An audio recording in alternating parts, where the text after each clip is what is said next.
from my fellow authors, Dan Weimott, Michael Notero, and Dave Lorenz, all of whom are from the Center for Climatic Research at UW-Madison. Next slide.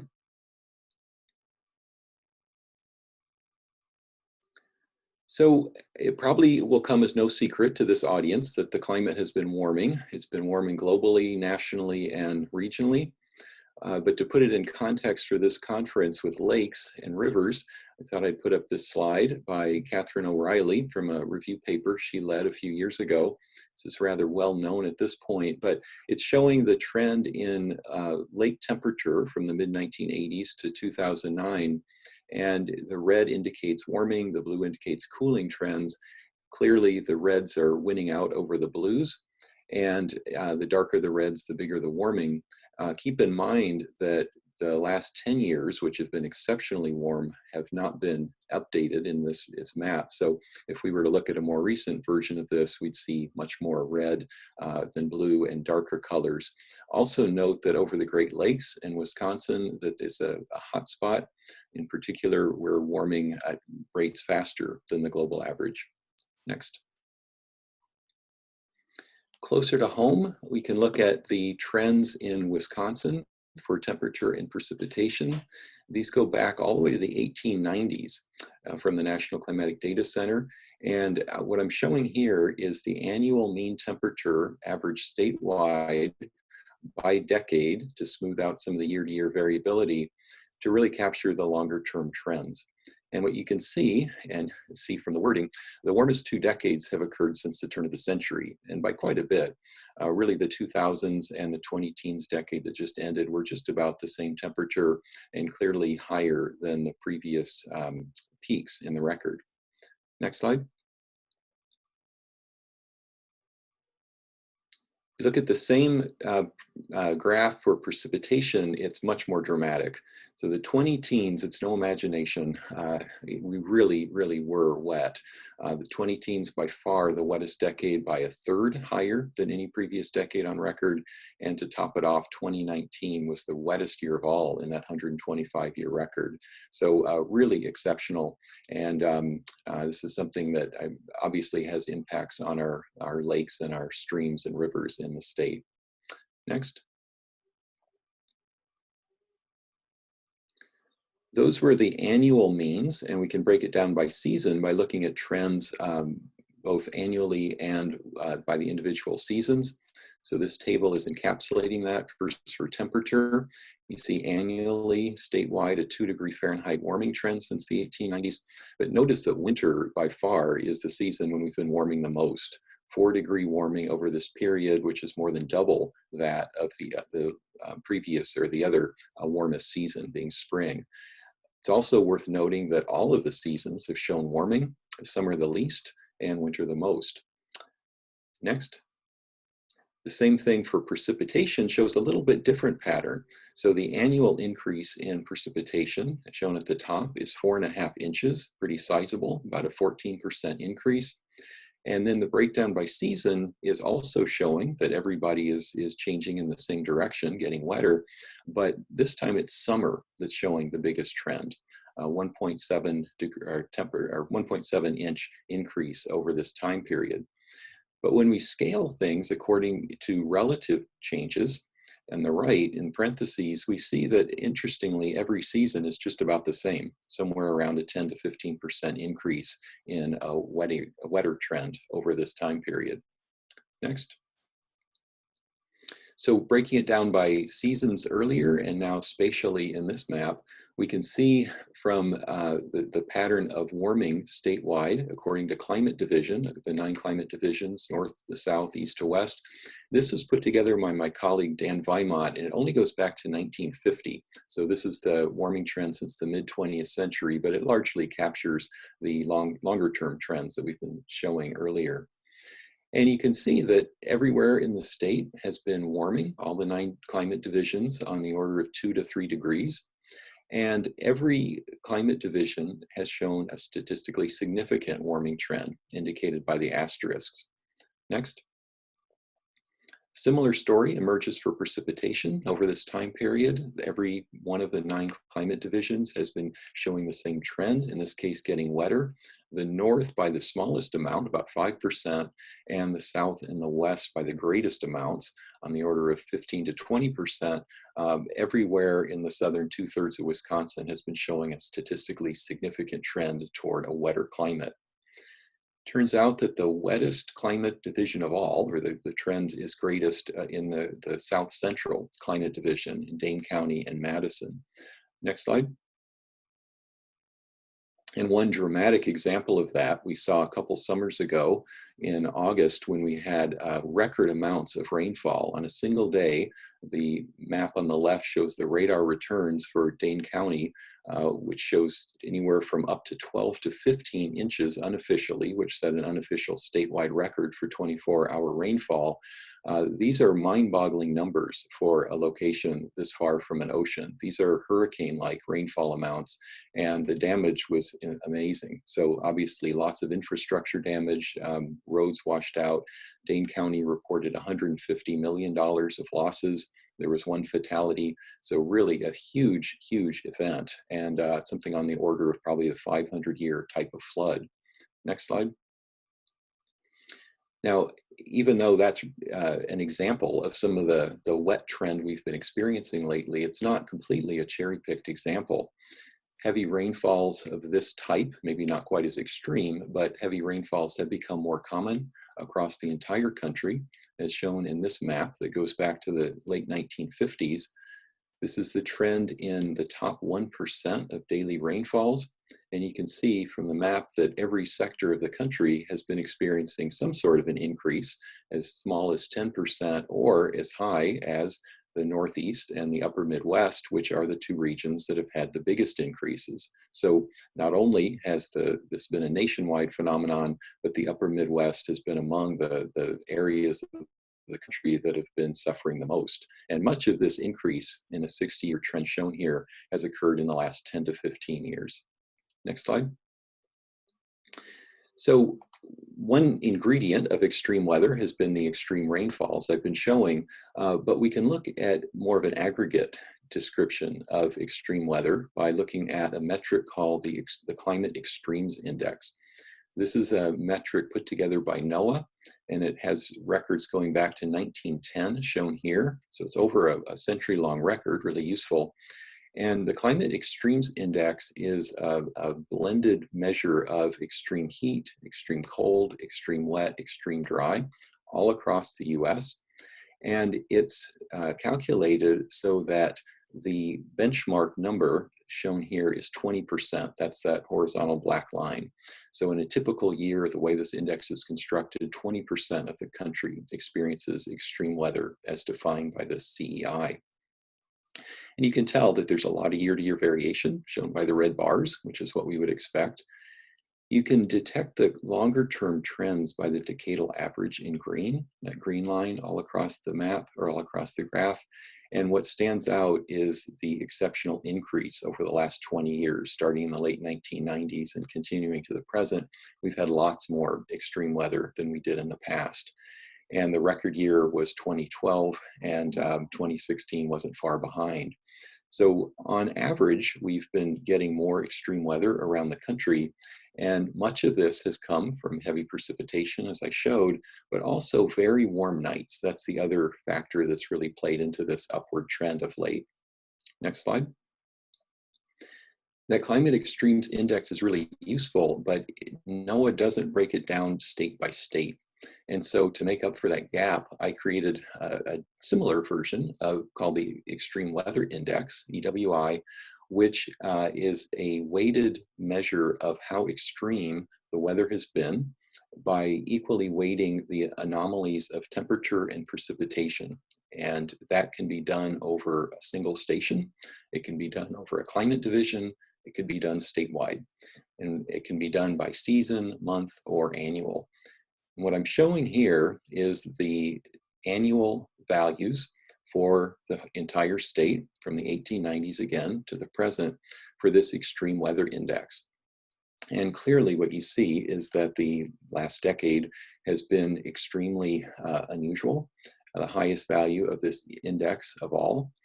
And much of it, but not all of it, has been because of the extreme rainfall. The other ingredient has been the extreme temperatures that I showed on the first bar graph. And so very wet, very warm in the 20 teens. And the previous high, interestingly, was during the Dust Bowl years, the 1930s. No surprise that that would be extreme, but that was a different type. That was extremely hot and extremely dry. So this is the trend we've been seeing. And interestingly, if you note the 2000s, the decade before this one, did not have exceptionally high values for Wisconsin, but certainly the last 10 years have. Next. One curiosity of the extreme weather we've had lately is that extreme heat in the summer has not actually been increasing. And this is somewhat counterintuitive, whether you look at the frequency of very hot days, or in this case, the highest statewide temperature in any given calendar year. This was provided by Ed Hopkins at the State Climatology Office, and the records go back to the 1880s. And what you see is that at the very far right part of the graph, we've actually had the least extreme summer heat on record over the last 5 years or so. Really counterintuitive. No part of the state has hit 100 degrees for several years. And what we think is explaining this result is that even though we've not had the very hot daytime temperatures in summer, that's largely been because we've been so wet during the summer. And so with that wetness comes more clouds, more haze, more humidity, more rain, all of which depresses the daytime temperatures in the summer, but it elevates the temperatures at night. And so we've had a lot more muggy nights, nights when the temperature doesn't drop below 70 degrees. So the character of extreme heat in Wisconsin and the upper Midwest has changed recently toward more of a warm, humid variety. Next slide. So what I've described up to now has been, leave that. What I've described up to now has been largely what's occurred in recent years, but we really can't do anything about it. It's important to know what's happened, and it may be a sign of what's to come, but what we really care about is the future and what we can do to prepare for it. Next. And our tool for doing that is global climate models, but those are too coarse to really be used for serious impact and adaptation studies. And so for those, we really need high resolution climate projections. We can obtain those by applying downscaling, which translates the coarse information we get from global climate models, GCMs, to a finer resolution. And there are two main types of downscaling. One's statistical and the other is dynamical. Next. And an example of the statistical downscaling is shown here. And so you can take the coarse resolution information from a GCM with the big boxes that cover much of the state, and that really doesn't capture the small scale effects we care about, like the impact of lakes or river valleys. But what we can do is take the large scale patterns that GCMs do simulate well, like high and low pressure cells and jet stream locations, and translate that information to known relationships down on the ground. So what's the surface temperature or precipitation like when we have, say, winds blowing off of Lake Michigan during the winter, when we get lake effect snow in Milwaukee? That's a process that the global models can't capture, but we can apply information we know and apply it to downscaling. And so these downscale grids that you see on the right are about 10 kilometers by 10 kilometers, so much finer scale, and can capture things like lake effects and vegetation influences, topographic effects, and so on. Next slide. And the other type of downscaling is called dynamical. It's a little easier to understand. It's simply running a regional climate model over a smaller domain. So you have a trade-off. If you want global distribution, you can get that, but it takes a lot of computing power if you want fine resolution, or you can get the finer resolution, but you can't have the whole globe, and you can choose a certain region. And the region that we're using in this case is the Great Lakes area. Next slide. And so specifically, the domains comparing the two versions of downscaling, the statistical on the top and the dynamical on the bottom. The statistical, which has been led by my colleague Dave Lorenz, covers the eastern 2/3 of the country. So everywhere pretty much east of the Rocky Mountains is covered. And because statistical downscaling is quite cheap, not very computer intensive, we're able to use a lot of different global climate models, 24 in this case. By contrast, the dynamical method means that you need to have a much smaller domain, in this case, the greater Great Lakes region, but it does cover all of Wisconsin. And the trade-off is you can't have as many models. So we use a half dozen in this case. But in both methods, the goal is to take this regional information and zoom in on what's happening in Wisconsin. And that's what I'll be describing in the next projections, primarily focused on the statistical, but then doing some comparisons with the dynamical as well. Next. It's important to remind people about the scenario, the greenhouse gas emission scenario that I'll be using in these projections. So it's the high end. It's the so-called RCP 8.5 emission scenario. This is a very pessimistic, it's been called the worst case scenario because it assumes that we're going to continue polluting at the rate we've been polluting. But there are a lot of energy experts who are credible who think that that's not a realistic assumption. They think that the economic costs of extracting fossil fuels will be so great that that really isn't a realistic path. But nevertheless, that is the trajectory we've been on, and that's what I'll be showing in the remaining slides. Next. So cutting right to the chase for the first projection, this is the annual mean temperature in Wisconsin for the later part of this century, the years 2071 to 2090 averaged together, compared with the reference climate of 1981 to 2010 in all of these slides. What you see here is a fairly uniform statewide warming pattern over this time period of about 10 to 11 degrees Fahrenheit. The brown is the 10-degree change. And it's easy to look at that and say, okay, a 10-degree warming. But if you stop and think about it and put it in perspective, that is a jaw-dropping number, because it's saying that with this projection, the models are simulating that the statewide average temperature for Wisconsin would resemble the present day climate of St. Louis. Not quite, but close. So that would be an enormous climate change that no one could miss. It doesn't mean that we necessarily have to get there. In fact, hopefully we won't. This is an example like flattening the curve that we've been hearing about with the pandemic. We were trying to flatten the emissions curve in this case, but if we don't, this is what the climate models are simulating our future may look like. Next.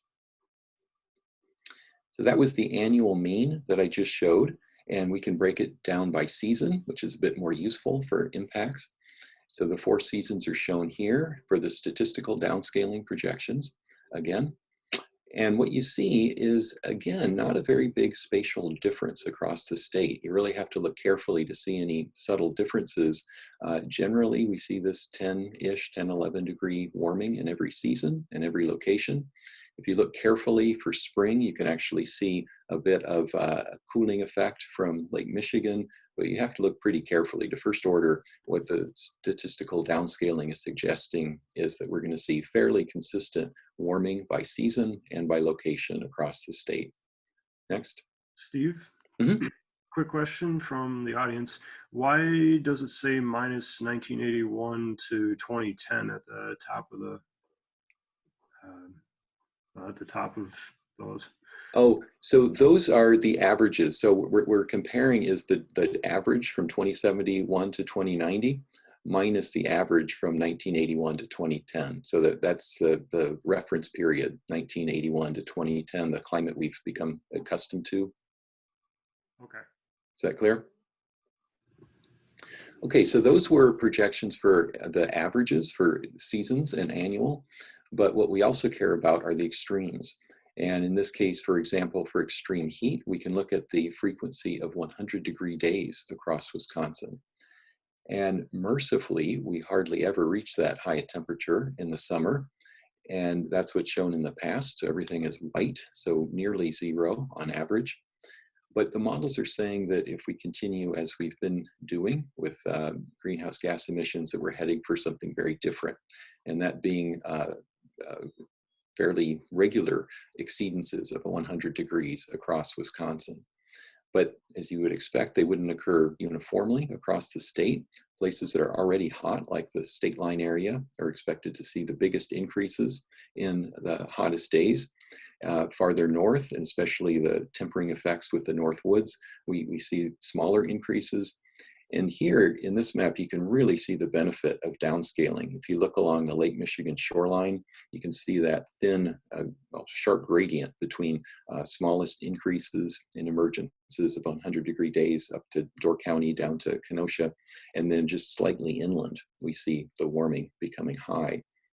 So this is one of the benefits of applying downscaling, but pretty dramatic changes from essentially zero to everywhere in the state on average, having some of these extremely hot days in the future. Next. Another quick question, Steve. Sure.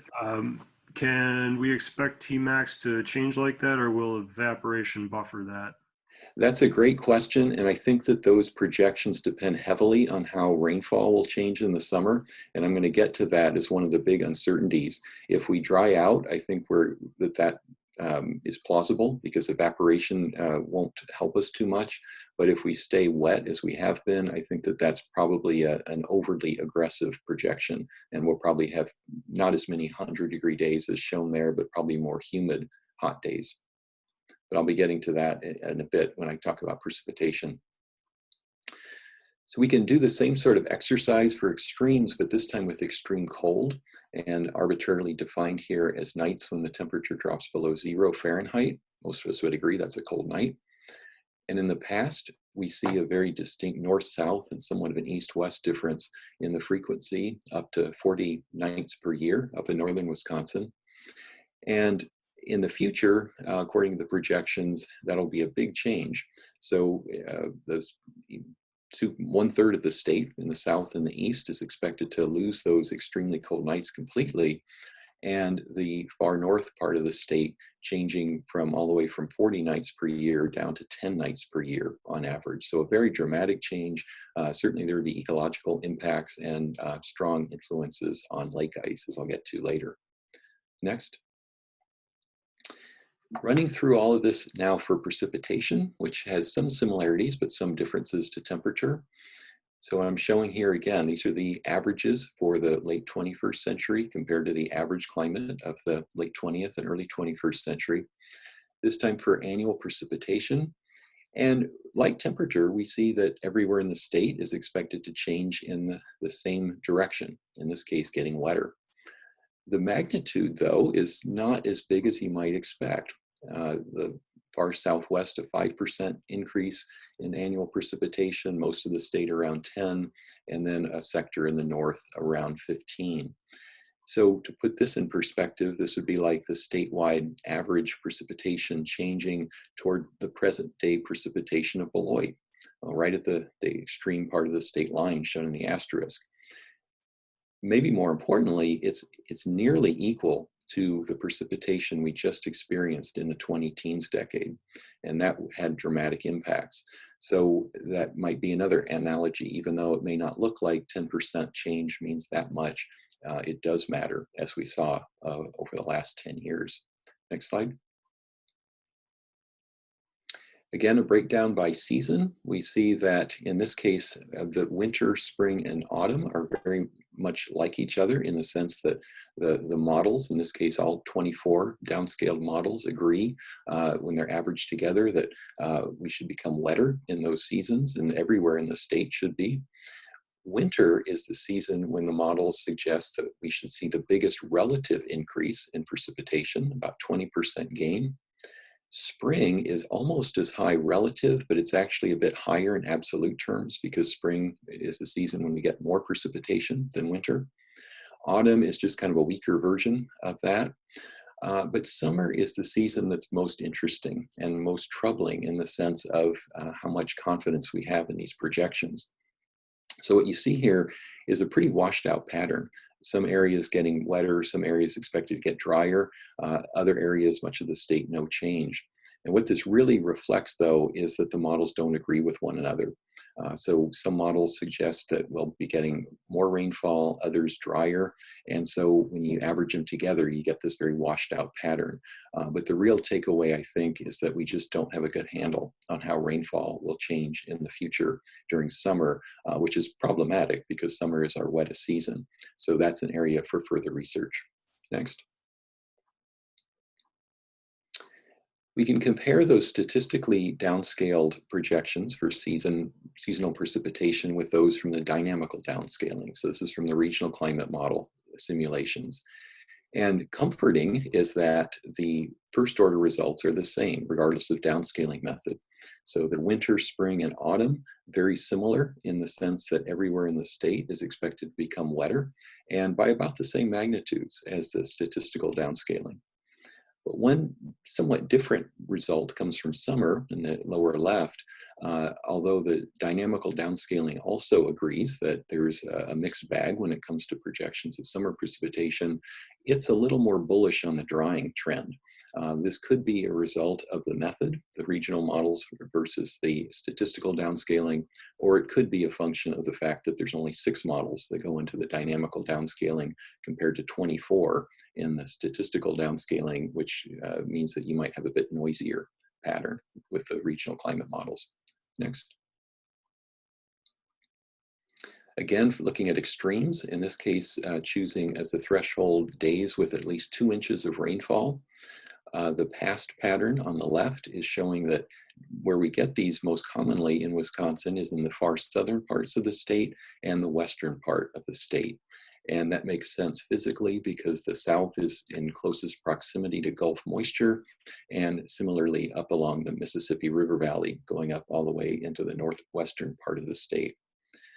The models are suggesting that that structure will remain, the south and the west getting the most of these extreme rainfall days, but everywhere just goes up. So the magnitude goes up, the pattern stays the same. And to give an example, what I'm showing here are days per decade. So for example, for Madison, in the recent past, it's 12 of these days per decade, or about 1 per year. And that goes up to 16 per decade, so about a 1/3 increase. And you can pick your location and do the same exercise, but roughly that's what we're looking at, is about a 1/3 increase in the frequency of these days, which can be, is at least 2 inches of rain. It can certainly be more than that. Next.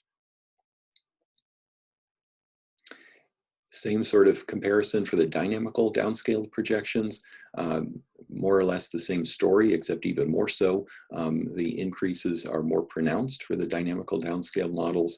For the future, for the past, it's a noisier pattern, again, reflecting the fact that there's only 6 models that go into it with the same basic takeaway story. Next. So clearly there's going to be a lot of impacts of these weather and climate variations on various aspects of lakes and rivers. You could make a whole laundry list here, and I won't go into all of these. I'm not as well qualified as our next speaker, Madeline McGee, so this is a plug for her presentation next. But I do feel at least qualified to, next slide, to talk about the first 2 on the list, that being lake ice and water quality. Those are 2 that have very direct ties to weather and climate variations that I'll describe next. So one example, taken directly from a slide that Madeline let me borrow recently, relates water quality to precipitation changes. So we know as precipitation increases, particularly heavy rainfalls, the water clarity often goes down, and it leads to very visible and harmful and impactful algal blooms, as shown here. We've all seen increasing examples of lakes and ponds that look like the example in the lower right. Next slide. And those have real world impacts on our quality of life, like beaches being closed in the summer. People have tried to engineer our way out as some sort of mitigating solution, as shown on the right, but ultimately that's not a very sustainable or satisfactory solution. What we really want to do is deal with the phosphorus and E. coli runoff to begin with, and try to anticipate how those might change and presumably increase as we get a wetter climate. Next. A lot of work has been done on this already, and many of you are familiar with this and know it better than I do. An example that I'm showing here is a study led by Steve Carpenter a few years ago, looking at Lake Mendota and studying precipitation and phosphorus loads, finding they're significantly correlated, as expected. More interestingly, they found that the highest phosphorus inputs occur in 2 main seasons, that being late winter and spring, and that coincides with a lot of manure spreading on farmer fields. And one of the biggest takeaways that I found from this study is they found that only about 1 month of the year accounts for 3/4 of the annual phosphorus load into Lake Mendota. And that's a good news, bad news story, right? Because it means that we can really focus on that 1 month and hopefully have a disproportionate impact on improving water quality. But the flip side is that it's winter and spring that are the culprits.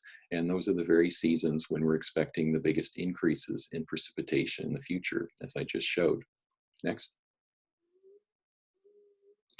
And winter and spring are really important for runoff because they really represent the perfect storm of problems for promoting and exacerbating this pollutant runoff into our waters. So we have snowmelt in the winter and early spring, and probably that'll become more common, more frequent and episodic as we warm up in the future. We have frozen ground in the winter, which makes infiltration more difficult. Sometimes in some places there's manure on fields in those seasons. And of course, waterlogged soils, especially in early spring, as we've been dealing with so often. So all of these contribute toward promoting more runoff and become problematic and may become more problematic in the future. Next. So shifting gears a bit in terms of impacts, I'm going to be talking next about lake ice and its relation to weather and climate change. So it's been called a climatometer, a great term that John Magnuson developed, as well as Dick Lathrop, talking about how really reflecting the fact that lake ice is so directly tied to weather, particularly temperature, as I'll show next. Next slide. A nice example of that is the famous long-term climate record from Lake Mendota showing the duration of ice cover.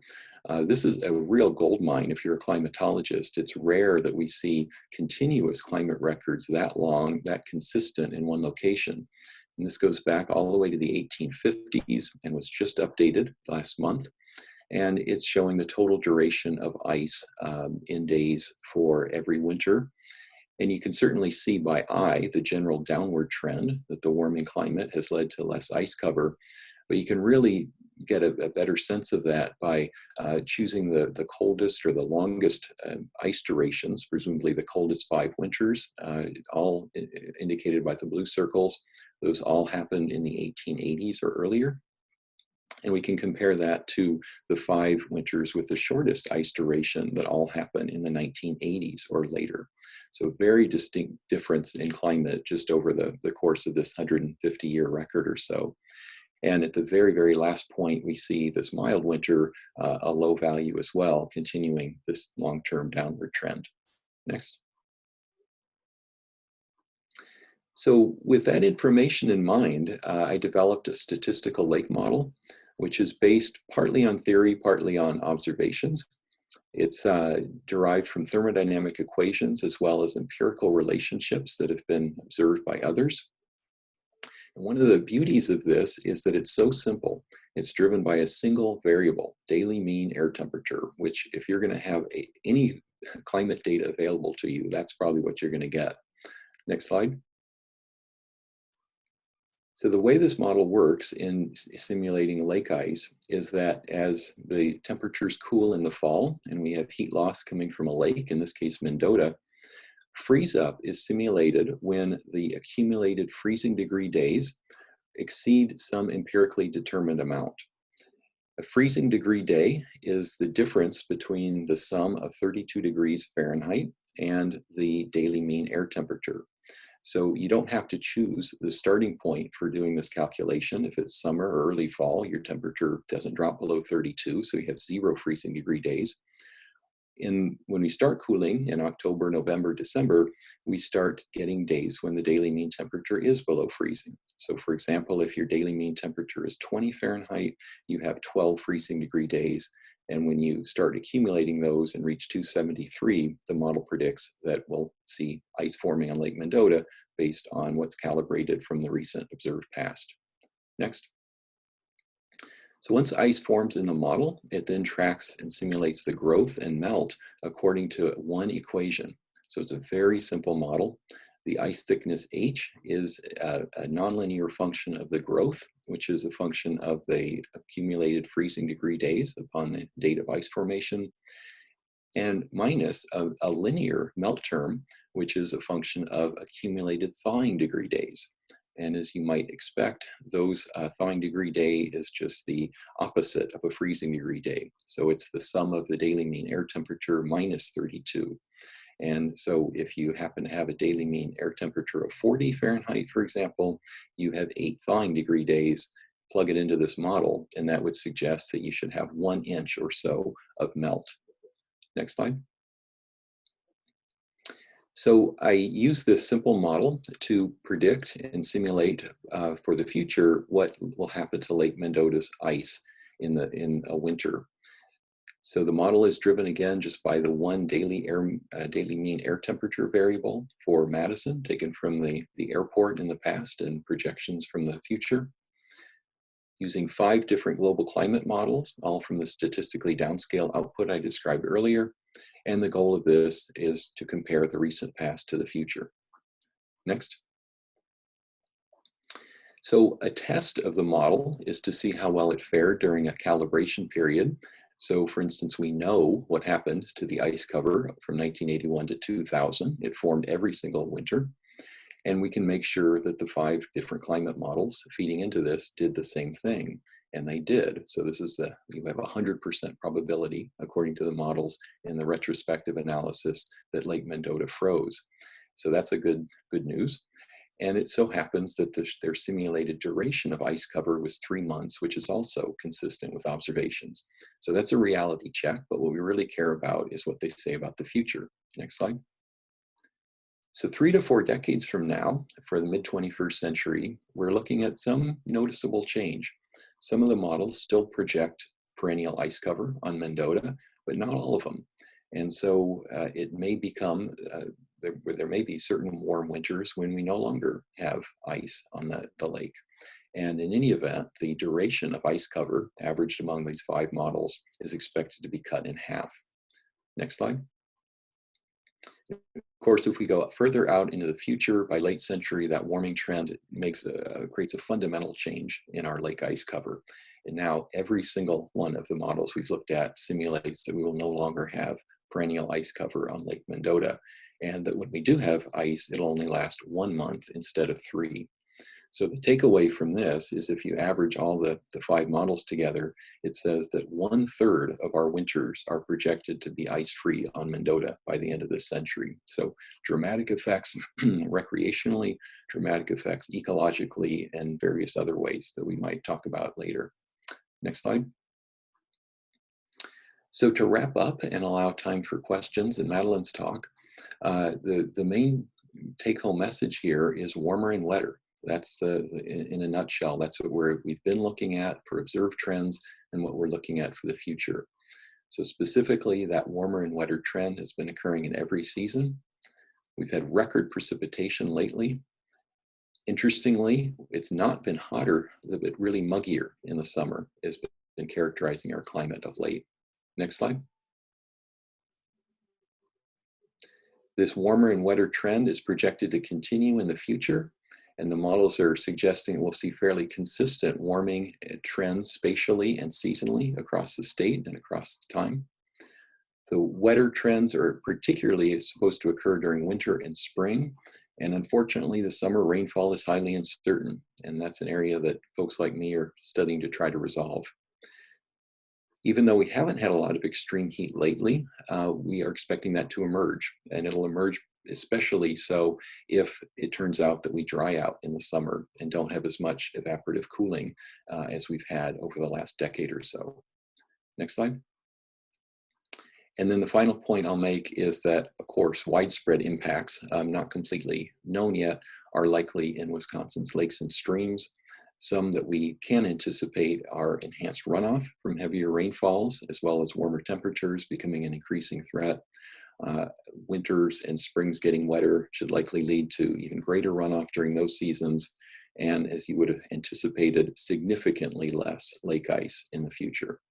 So I will stop there and either take questions now or turn it over to Madeline, and we'll take questions collectively later. I think we can take a few questions now. We're a few minutes ahead of schedule. There's a few in the chat box. One of them is we're wondering if humidity has been modeled. That's a good question. Dave Lorenz has incorporated, or at least tested incorporating humidity into some of his statistical downscaling. I'm not sure if that's ready for prime time yet. Certainly temperature and precipitation are more first order climate variables and more reliable. I think that that's evolving. One of the advantages of the dynamical downscaling, though, the regional climate models, is that humidity very much is a direct output. And so that is something that could be looked at as an example as what's happened in the past, as well as what will happen in the future. But I think what we'll find is that the models that project a more wetting trend in the summer are going to get more humid, and then the class of models that show a drying trend are going to get less humidity, a lot like the summer of 2012. I think that would be a useful thing to look at. I sort of can anticipate how the models will split. I think a more conclusive way to address your question is to really try to assess which of those class of models, the increasing trend in summer or the decreasing trend in summer rainfall, is more credible and why. All right, well, we'll look forward to hearing more about that when it is ready for prime time. Mm-hmm. The next question, for your ice model, how well did it predict interannual variability in ice cover?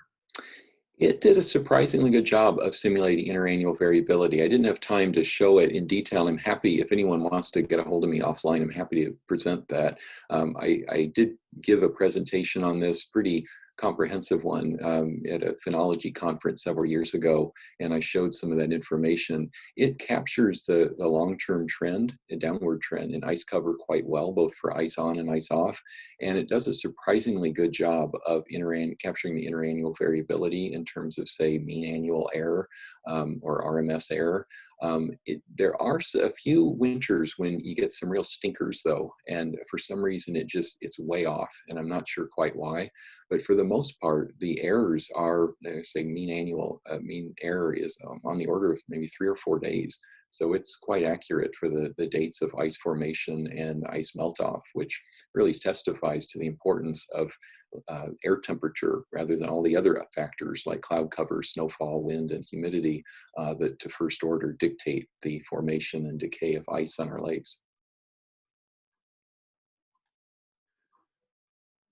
For the lake ice model, I believe you used the 8.5, the worst case scenario. Do you have a sense for how robust those estimates would be to changes in the scenario? In other words, what would best case or more middle of the road expectations be? Yeah, I'm trying to remember. It's been a few years since I ran that. I'm trying to remember if we did look at some of the more moderate emission scenario cases. Um, Basically, with all of these projections, you just get first order, it's the same, regardless of emission scenario in terms of the sign of the change. It's just the magnitude that's less. I would guess that if we did more of a middle of the road emission scenario or one of the weaker ones, that instead of, occasional perennial ice cover emerging by mid-century, probably all the models would show that that wouldn't happen until late century, would be my guess. But that would be a pretty easy thing to do with the statistical ice model, is just to take some of those more moderate projections from the downscale global models and see what they do. And I should say, incidentally, that this model can be applied anywhere. So if you have a lake that you'd like to study in Minnesota, northern Wisconsin, or really anywhere, as long as you calibrate it appropriate to your location, it can be applied. That equation for ice growth and decay is pretty universal, and you just need to adjust it for the time for accumulated freezing degree days to simulate the ice formation date.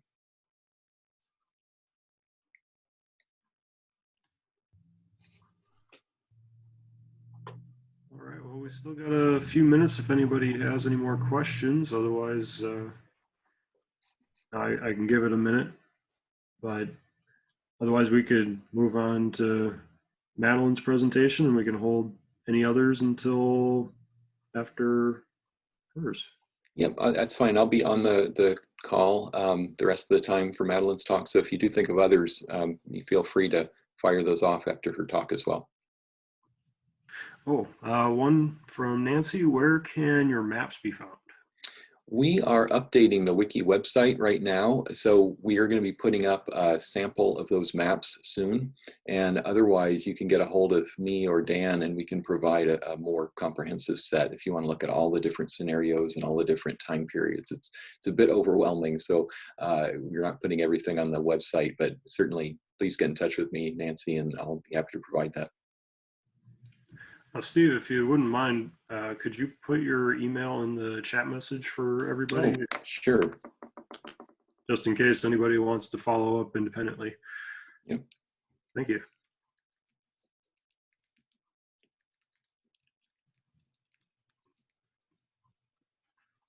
All right, well, I think we could move to Madeline's, and if anybody's got questions, we'll hold them until after hers.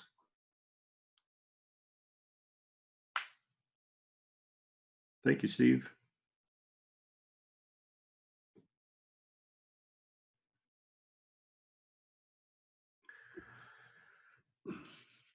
Okay, our next presentation is lake-specific climate adaptation solutions for preserving cold water fish habitat in Wisconsin lakes, and our presenter is Madeline McGee.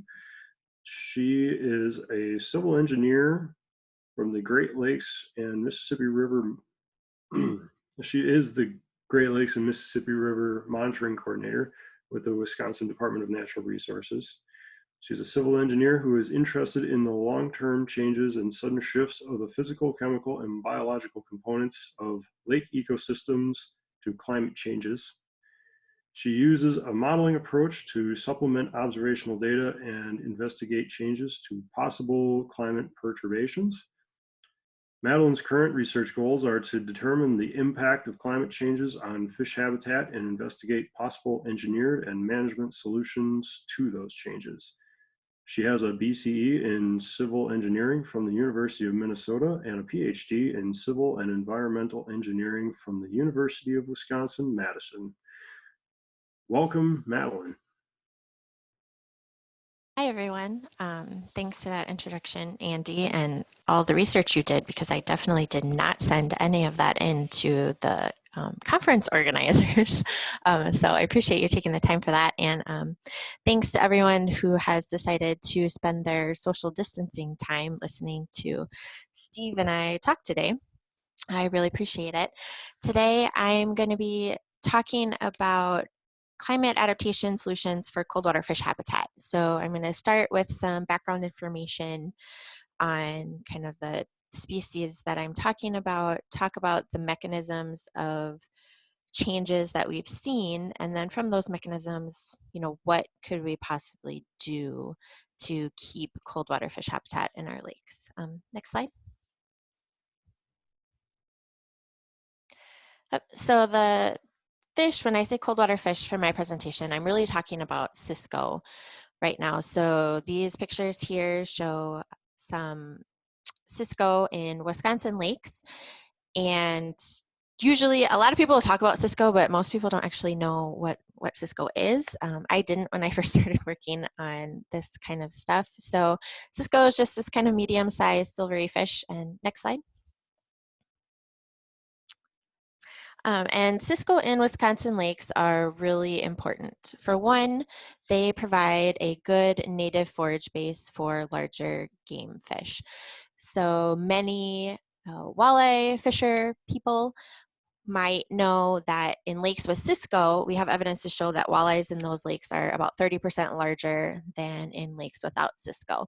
So despite their small size, they have a high fat content, so they're really good energy sources for larger fish species. Next.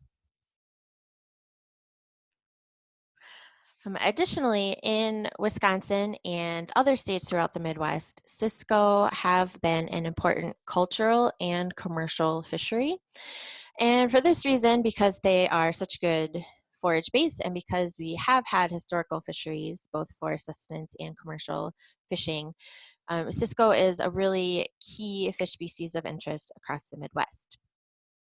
Additionally, because they are a cold water fish species, because we've been studying them for quite a while in the Midwest, they can serve as a good indicator for climate changes. So next slide.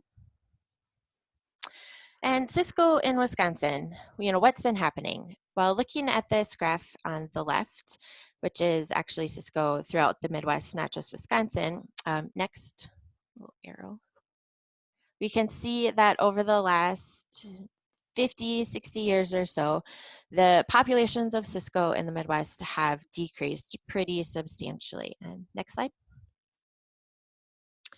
In Wisconsin, we've also seen the number of lakes that have Cisco decrease. So Tim Parks at Wisconsin TNR did a survey a few years ago looking at historic lakes with Cisco populations and found that a large chunk of them, all these white lakes in the figure here, actually no longer have Cisco at the time of the survey, which was 2013 or 2014, I think. So next slide.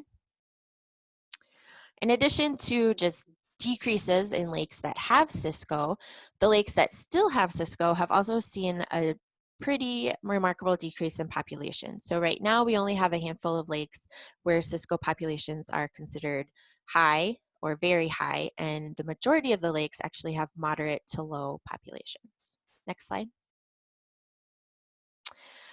Looking at one particular lake, this is Lake Mendota in Madison, which used to have a huge Cisco fishery in the early part of the 1900s, but now there's, one or two Cisco are caught every year when they do surveys in Lake Mendota. The main driver for decreasing Cisco populations in Wisconsin and throughout the Midwest is decreasing habitat. So I'm not going to go into a lot of detail about this chart, but this chart here shows the measure of available habitat in Lake Mendota in this case. And what you need to know is that low numbers of this TDO3 metric are good. That means that there's good habitat. High numbers are bad. And as you can see in Lake Mendota, since the mid-70s, this habitat metric has gone up, which actually means we have less habitat. And this is consistent in lakes across Wisconsin and across the Midwest. Next slide. So what's driving those changes? We did look at a few lakes in Wisconsin, including Lake Mendota here, and the two biggest drivers for these changes, both related to climate changes, have been changes in air temperature and changes in phosphorus load entering the lake.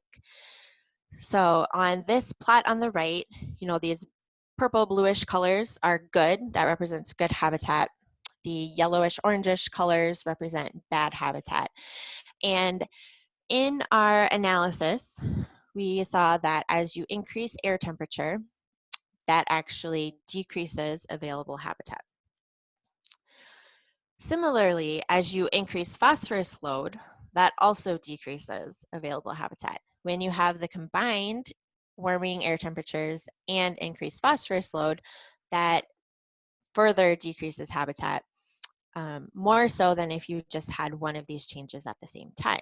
So as Steve talked about in his last presentation, phosphorus load really is tied to precipitation. When we have increased precipitation events, like we have over the recent kind of past, and we are projected to have both in the winter and the spring, moving into the future, that really impacts the amount of phosphorus entering our lakes. So next slide. Okay, so why are air temperature and phosphorus loads or precipitation important for fish? So I'm going to talk about this idea of oxythermal niche, which is a jargony term of saying, defining where in a lake or in which lakes fish can live. So these plots here, the top plot shows temperature in a typical lake in Wisconsin as we move from April on the left to December in the on the right. And then the bottom plot shows dissolved oxygen concentrations for the same lake, kind of typical lake in Wisconsin that has cold water fish during the same time period. And as I'm sure most of you are probably pretty familiar, as we get to the summer, the top of the lake starts to become a lot warmer than the bottom of the lake. This temperature gradient actually causes a density difference between that warm water, which is less dense, and then the cooler water, which is more dense. And by the time we reach the summer in most lakes in Wisconsin, this density difference actually prevents any dissolved oxygen from entering the bottom portions of our lake. So you can see in the bottom plot showing dissolved oxygen, we don't have any oxygen entering the lake, but unfortunately, we have a lot of oxygen being used up.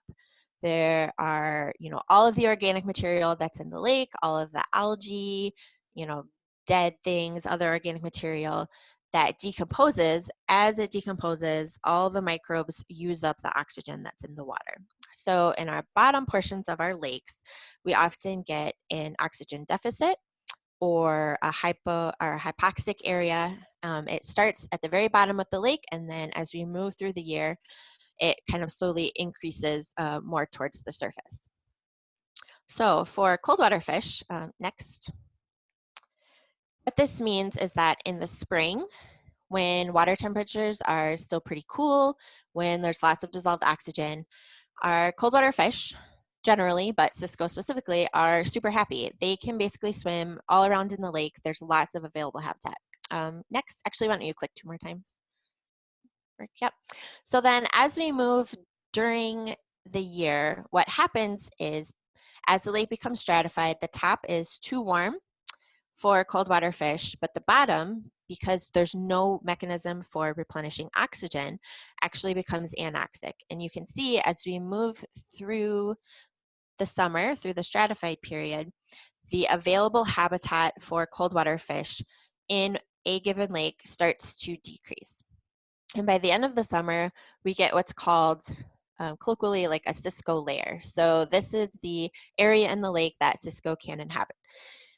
Higher portions of the lake are too warm and bottom portions don't have enough dissolved oxygen. Next. Then in the fall and early winter, once the lakes have mixed again, Cisco can kind of swim everywhere. The water temperatures are cool throughout the lake and there's lots of dissolved oxygen. However, what can happen is if we have, for example, a particularly warm year that maybe heats up the water temperatures significantly, or if we have high phosphorus loads coming into our lake, either because of just more manure application possibly within the watershed, or extreme precipitation events that are flushing more nutrients into the lake, what can actually happen is, next slide, the whole entire water column can either be too warm or not have enough dissolved oxygen. So what this does is this creates a situation where cold water fish have nowhere to go. If they are perhaps connected to another lake, fish could seek refuge, move out of a lake and move into another lake. But as many of you know, lots of our lakes in Wisconsin aren't connected to other lakes. So fish are sort of left without anywhere to go, without any usable habitat.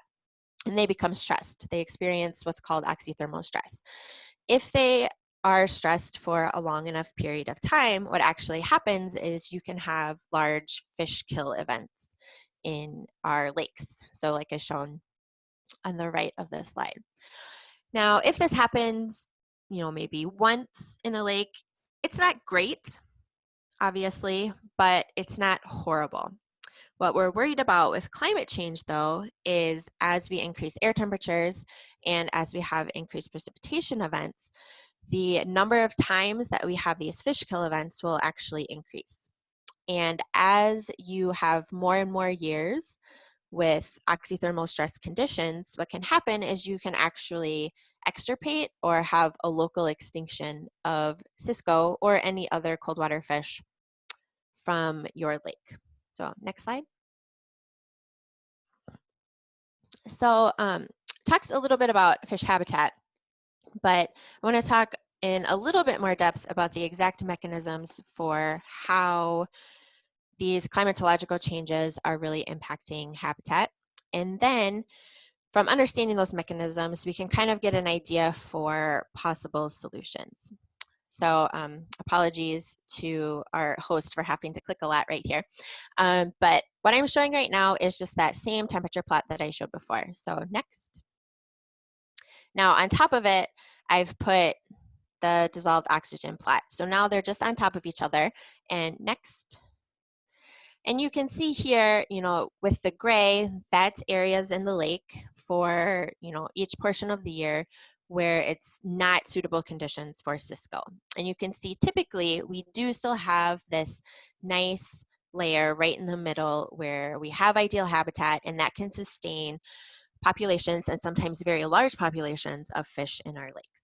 Next slide.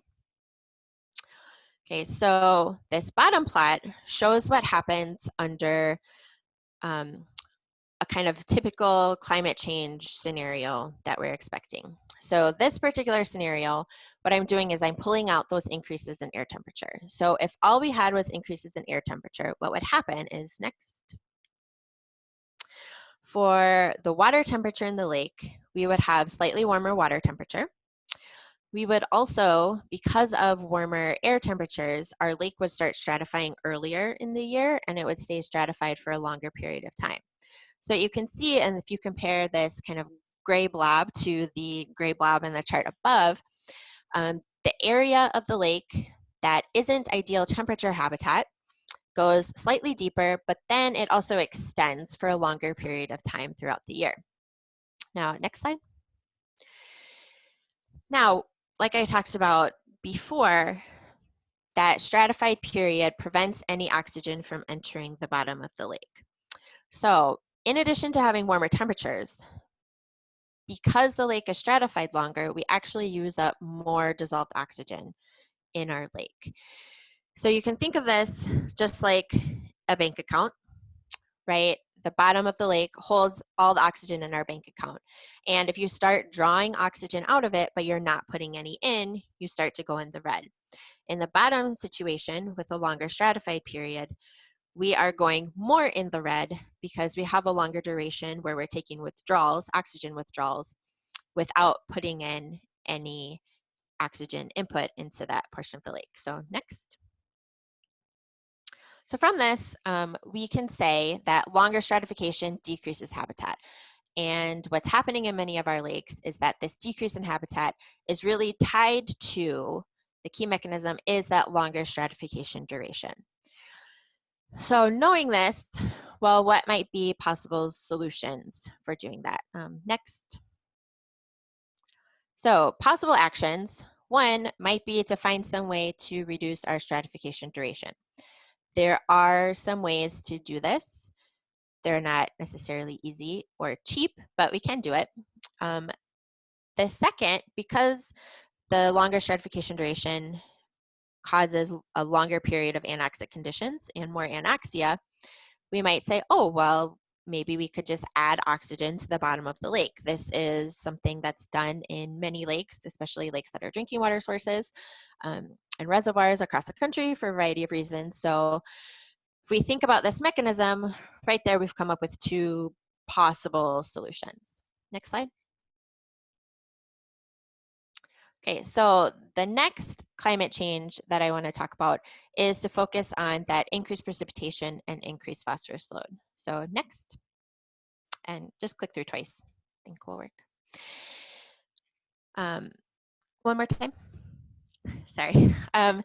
So if we have increased precipitation and increased phosphorus load, what happens in our lakes, assuming we have no temperature change at the same time, is that we actually don't see a change in stratification duration just from increased precipitation, and we don't see a change in water temperatures in our lake.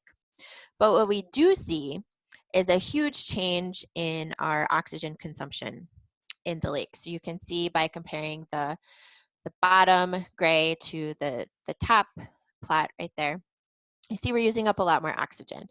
And the mechanism for this, as Steve talked about in his slide, is increased precipitation leads to increased phosphorus load, increased nutrients entering the lake. The more nutrients we have, as many of you I think already know, the more algae we have. More algae leads to more algae dying and more oxygen consumption as that algae is broken down in the hypolimnion. So next slide. So the mechanism really, even though it's a climate change caused by increased precipitation, the mechanism is really increased phosphorus runoff that causes a decrease in habitat. So next. So what we might do is, we know we're expecting increased precipitation, is to find ways to reduce phosphorus runoff into the lake. So the precipitation itself isn't causing an issue. The real issue is the phosphorus that's coming into the lake along with that runoff. Next slide. So we talked a little bit about the changes, the mechanisms of the change, and some possible adaptation actions. Next. First action that we could take is reducing phosphorus runoff into the lake. Next. Second would be to oxygenate the hypolimnion. So if we add oxygen to the hypolimnion, we can address kind of one mechanism of reduced habitat into the lake. Next. And then we can also do artificial destratification, which I will talk about in a little bit. So all three of those mechanisms could possibly, or all three of these actions could possibly work to address the mechanisms that might be impacting a particular lake. Next. But the big question is, what adaptation strategies should we use? We can come up with a list, but we need a way of understanding from that list which ones might work best in a particular lake, or which ones might be ineffective or cause further problems to a lake. So that's what I'm going to talk about next. Next slide. And to do this, I'm going to use two example lakes that are near Madison. So the first is Lake Mendota, which is on the bottom figure right there. And then the second is Fish Lake. Fish Lake is in northwestern Dane County, so fairly close to Lake Mendota. And as a reminder, on this y-axis, I'm showing what's maximum TDO3, which is the habitat metric. Low values are good and high values are bad. So both of these lakes have seen decreases in fish habitat, in cold water fish habitat, since the mid-70s and even earlier. So Lake Mendota still has a very small population of Cisco. Fish Lake, in the last DNR survey, they couldn't find any Cisco, so we don't think that there is any Cisco in Fish Lake, even though there used to be a decent-sized population in that lake. So next. Now, why might, even though we've seen a somewhat similar change and actually a larger change in our habitat metric in Lake Mendota than in Fish Lake, why are there, still a couple of fish hanging on in Lake Mendota, but no fish in Fish Lake? And this has a lot to do with where each of those lakes are located and with the particular morphometry, so depth, surface area, and bathymetry changes within the lake. So these figures on the right show the available vertical habitat in meters. So if you think back to showing that habitat pinch that I talked about earlier in my presentation, this shows the area for kind of across the lake, how much vertical area is left in the lake. And we can see that for Fish Lake, there really isn't a lot of vertical area left for Cisco, probably why there are no Cisco there anymore. But Lake Mendota still does have a few spots shown in blue, and that's kind of light green color, where there is vertical habitat for Cisco. In Fish Lake, the habitat really follows the bathymetry of the lake. We have more vertical habitat in the deeper parts of Fish Lake. In Lake Mendota, it's a little bit different. The deeper part of Lake Mendota, which is where that black dot is, we actually have less habitat than around the outside edges. And this is not what you would typically expect. You would think that, well, a deeper lake or a deeper spot of the lake should have more habitat. And this actually has a lot to do with Lake Mendota's significantly larger surface area. The hydrodynamics of the lake, based on modeling results and some preliminary field work, show that when you get to the edge of the lake, of where that, if you think of an imaginary bar where the temperature goes from warm to cooler, you actually can get a lot of oxygen input kind of around those edge areas. as wind moves across the lake, and that kind of imaginary bar moves up and down, you can get upwelling and downwelling that can add oxygen to those areas, which actually leads to a little bit of refuge habitat. So what we did was we looked at the habitat or the management options that I talked about earlier in these two study lakes to see if there was a difference in which ones might work well or not work well. So next slide. Okay, so like I said, these were the three options that we talked about. First one that I'm going to talk about and not show any results for is oxygenating the hypolimnion. So next. So for those who may not be familiar, oxygenating the hypolimnion really means adding oxygen to the bottom of the lake, usually by just having a tube of some kind or a pipe that kind of blows oxygenated air directly into the bottom. And when we looked at our preliminary data, modeling results, what we found, and this is something that is an issue in any lake really that has hypolimnetic oxygenation, is that if you look at this kind of bottom of these figures here, you can see that adding oxygen to the bottom does help, but we still get an area in the middle of the lake where we have low oxygen levels. When you're thinking about fish, you know, they're not only staying in that bottom portion of the lake. They do occasionally need to go to the top to find food, to, you know, maybe have a reprieve if there's low oxygen. So having a bar essentially where it's preventing fish from moving from the very bottom of the lake to any other portion of the lake is not ideal.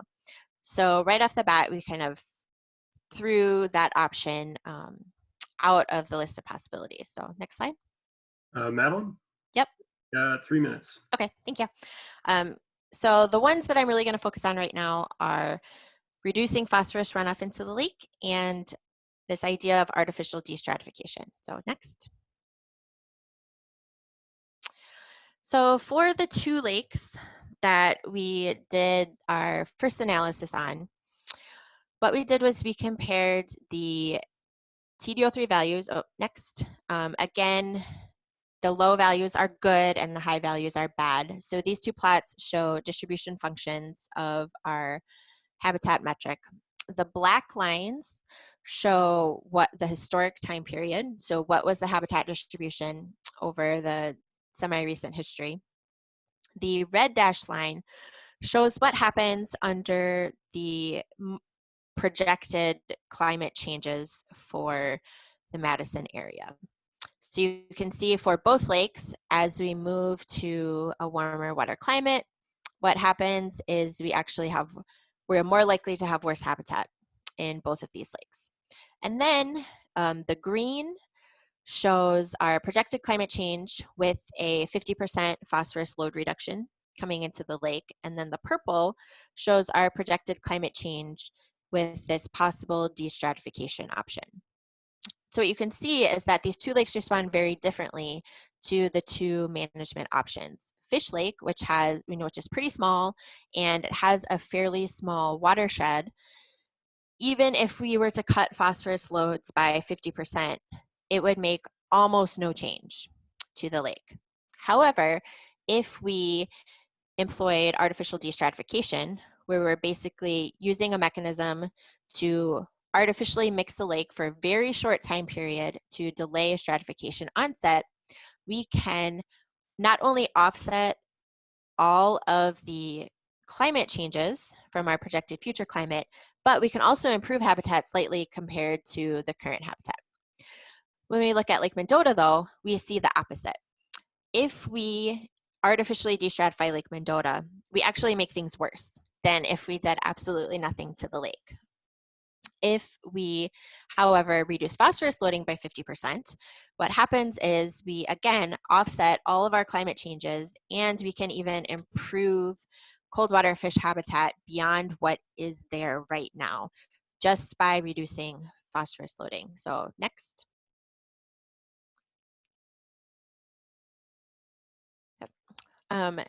And we looked at, these two study lakes and then also expanded it a little bit. And what we found was that in small isolated lakes, phosphorus loading, while at its surface might seem like a good idea, actually does not improve habitat.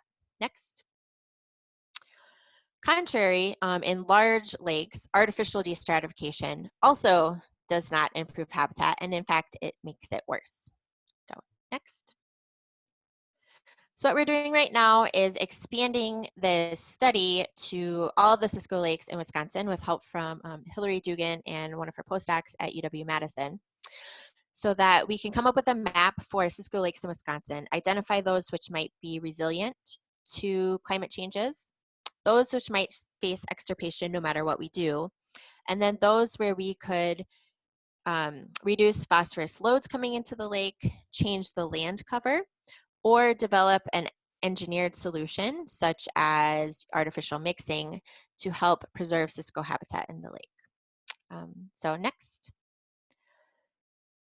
So with that, I'd just like to thank you guys for listening and acknowledge the various funding sources and other resources that helped pull this study together, and take any questions. Well, we've got a few. What is your definition of a small lake where destratifying helps Cisco habitat?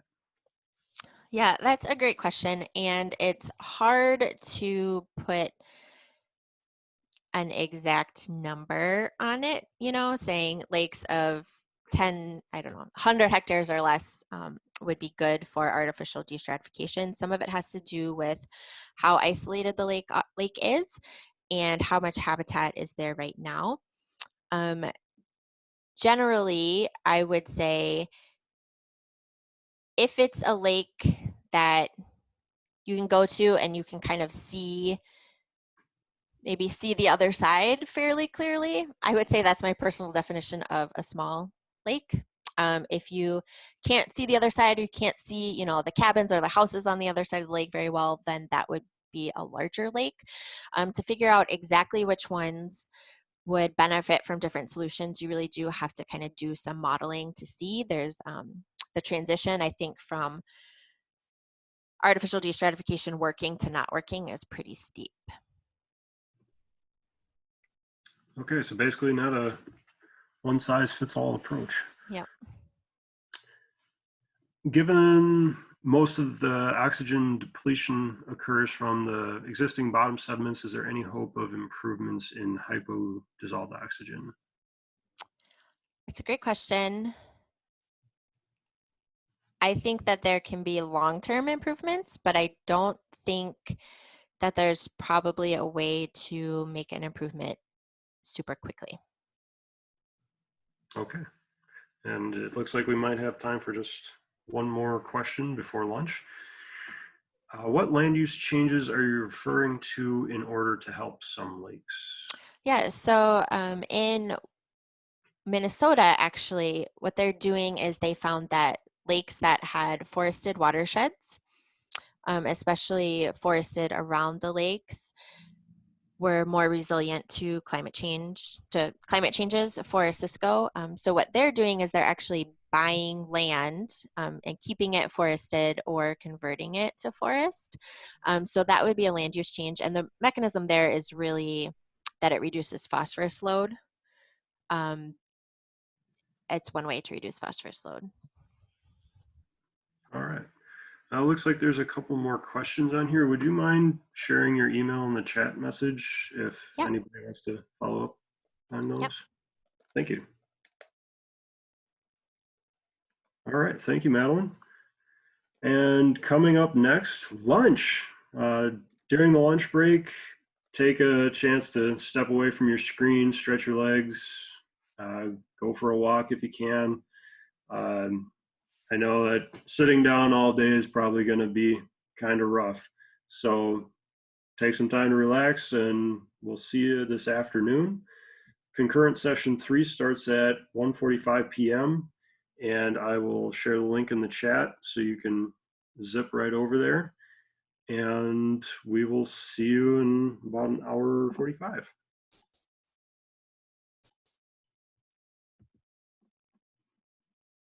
Enjoy lunch, everyone.